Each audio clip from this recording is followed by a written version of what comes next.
day, thousands of women brings Benin's border post to life. From Sèmè-Kraké to Ilakonji via Villenville and Jikandu, they are the beating heart of cross-border trade. Yet, behind this economic vitality lies numerous challenges. Limited access to finance, harassment, and complex administrative procedures. To address these issues, Trademark Africa launched a series of training and awareness-raising initiatives in September to strengthen women traders' capacities and promote more inclusive trade.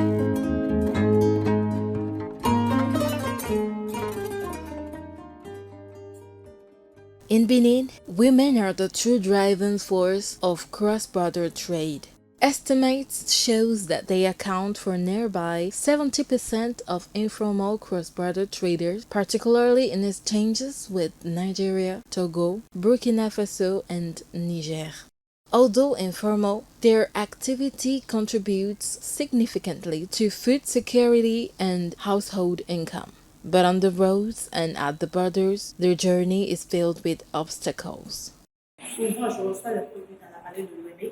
I source my products from the Ouidah Valley and export them to Nigeria, Togo, and Ghana through transport companies.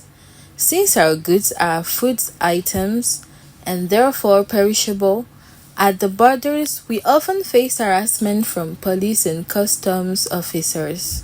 They don't seem to understand that our goods are sensitive and time-bound, and they delay us with endless formalities. There are many challenges along our routes, especially on the main trade corridor. We face several difficulties. In addition to the problem we already encounter in sourcing goods for producers, we suffer greatly in both export and import. Take Burkina Faso and Togo, for example, where I sell and buy goods. The red tape is exhausting. We have to deal with multitude of police and custom posts where we spend no less than 400,000 francs CFA per trip. Sometimes you can go to Nigeria to buy goods worth, say, 500,000 francs, and customs will charge you 150,000 or even 200,000 francs in taxes. It's complicated. Where's the profit? And sometimes, before the custom officers give you a small discount, you have to beg, argue, and really negotiate. Otherwise, they are uncompromising. And if you don't pay what they demand, your goods will be blocked.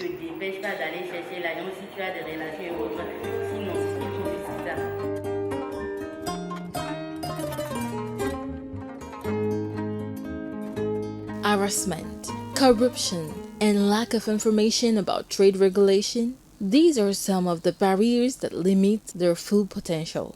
According to 2022 ECOWAS study, nearly 1 in 2 women traders in Benin has faced abuse, pressure, or other difficulties at border posts. Compounding this is a lack of awareness about regional agreements such as the AfCFTA, which often prevents these women from taking advantage of the opportunities offered by African integration. Trademark Africa, in collaboration with its partners, notably in this case with the French Development Agency, felt that it was useful and important to support these women traders in order to facilitate their activities.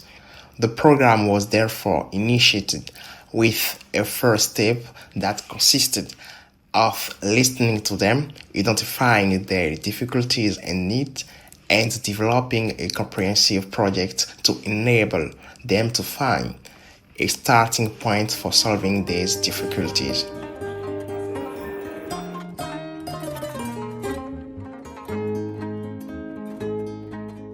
To change this reality, Trademark Africa launched a unique initiative, an awareness and training roadshow across several locations in the country: Sèmè-Kraké, Porto-Novo, Ouidah, Comé, Grand-Popo and Cotonou.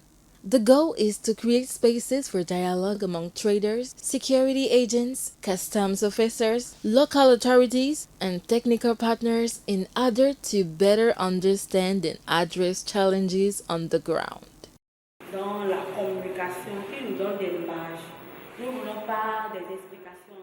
During the various sessions and presentation, we learn a lot, especially about our rights and responsibilities on the roads, along the corridor, and at the borders.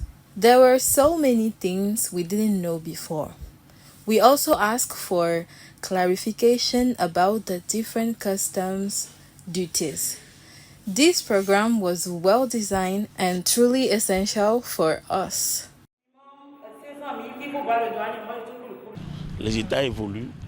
Countries are evolving and listening closely to their populations. Many mechanisms are being put in place to facilitate trade between ECOWAS countries in order to ease the burden on traders. Examples include the development of the corridor and the construction of new road infrastructure, with facilitation measures agreed upon in consultation with traders. Each step on this roadshow was an opportunity to listen, learn, and share. From Sèmè-Kraké to Grand-Popo, via Porto-Novo, Ouidah, and Comé, the focus was on the tackling harassment and strengthening dialogue between traders and law enforcement agencies. Discussions centered on facilitating the movement of goods and on support mechanism for small women-owned businesses. In Cotonou, as in other cities, training sessions emphasize understanding regional frameworks such as AfCFTA and the African Marketplace of Commercial Opportunities, AMCO. The target audience, the participating retailers, is a sufficiently informed audience that knows what is looking for. It has high expectation of Trademark Africa and wants to see this program continue. Beyond technical knowledge, these gatherings have opened a new space for dialogue among all stakeholders in cross-border trade. A dialogue grounded in respect, transparency, and cooperation. For Trademark Africa, this inclusive approach is the key to fairer and more prosperous trade. The organization plans to extend these initiatives to other strategic trade corridors with the aim of making Benin a model for gender-sensitive trade integration.